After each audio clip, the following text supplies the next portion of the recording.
and welcome back to Grow Joyfully. This is part 3 of my favorite tomato varieties. I have a few pictures of them and I'll go over those, but I first wanted to cover that there are 2 types of leaves. Actually, I think there's another one I just read, but my mind can't even go there, so I'm not even going to think about it.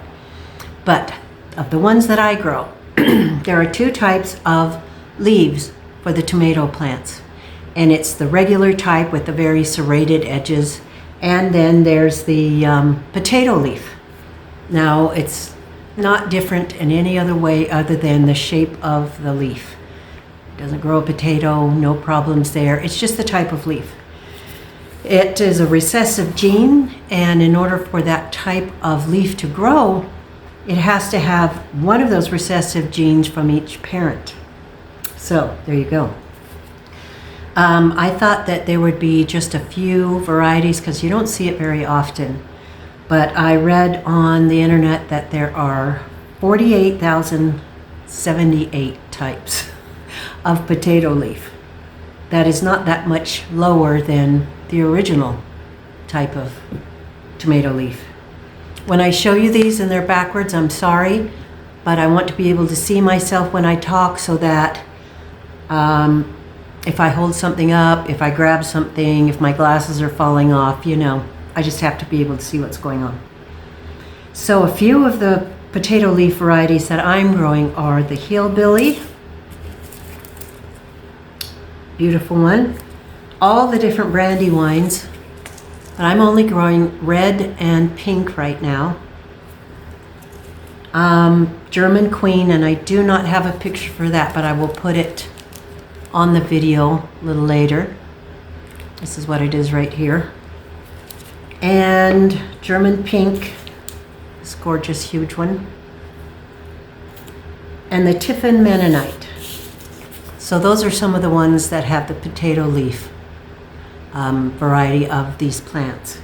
So I wanted to just go over that part and get right back down to the tomato varieties. I'm just going to read them fairly quickly. Some of them I have pictures, some of them I don't. So like the German Queen, that was one of my very first favorite ones that I grew, and I forgot to mention it in the first part of the video. This one, Pineapple, Cherokee Purple, Black Crim are some of my first ones, and definitely still some of my favorites. So there's German Queen, there's the New Yorker tomato. This is a smaller one. It has acidic flavor, and it has meaty fruits, and it's great for canning or fresh eating. And then there's the Porter tomato, which is even smaller than the New Yorker. It's just a little guy about this big. It's bigger than a cherry, but not much bigger. And they're really good for salads and just eating fresh. And then there's Granny Cantralls. This is a kind of a medium-sized one, a little bit bigger. Excuse me for using the glasses because I can't see. It was named after a gal named Letty Cantrall, and she was gifted the seeds from a World War II soldier.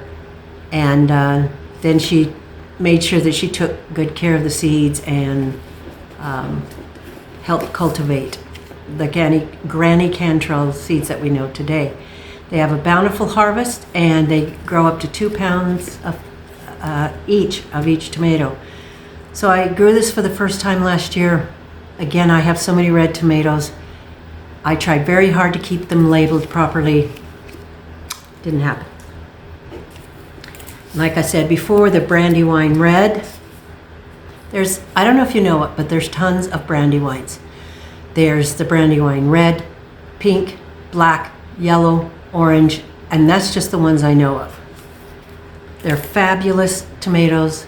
I think they all have the tomato leaf, the potato leaf, and they do have trouble with blight, but here in our dry climate, they seem to do quite well. Here's a new one I'm going to try this year. It's called Delicious, and it's going to be a very big beef steak, so I'm looking forward to that. The giant Belgium, which I grew last year, And maybe it wasn't the best conditions, but it was a little bit disappointing because it wasn't giant. I had many more big ones, but you can see what a beautiful tomato. This one is near and dear to my heart because it's called Dad's Sunset. And I lost my dad about 6.5 years ago, and I grow it for him. So I just kind of feel closer to him when I see it growing out there. And yeah, it doesn't get easier.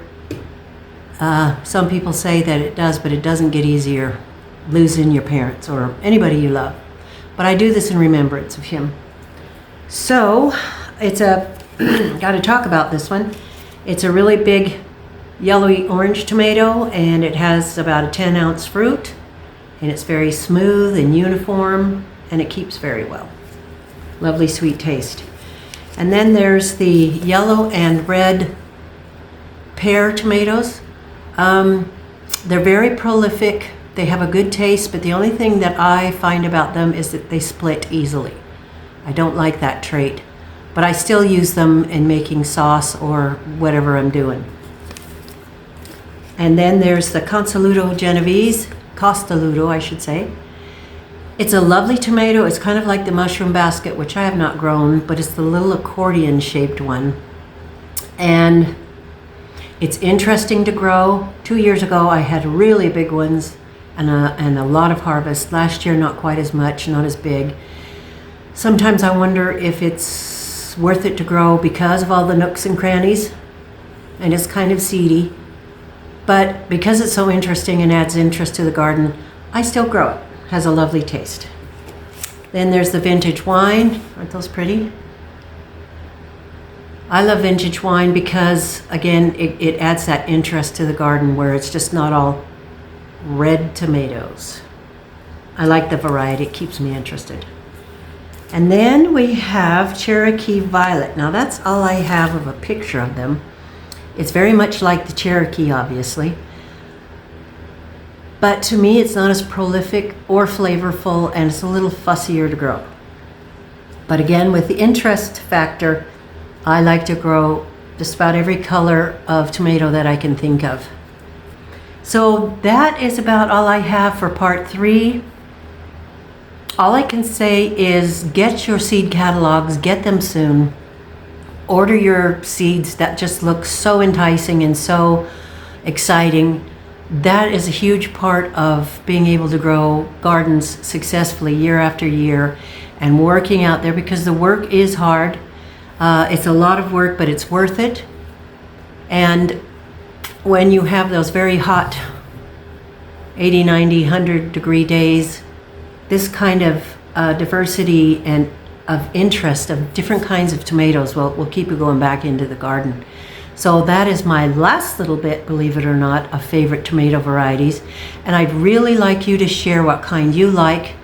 If I see anything new in the seed catalogs, I really like to try it, especially if it's, you know, really quite out there. So I hope you've enjoyed this video. I hope it's been helpful. I hope that you will get out there in your greenhouses if they're heated, or even on your windowsill, and next month maybe start planting some tomato seeds. And when summer comes, you got to make sure you look for your last frost date.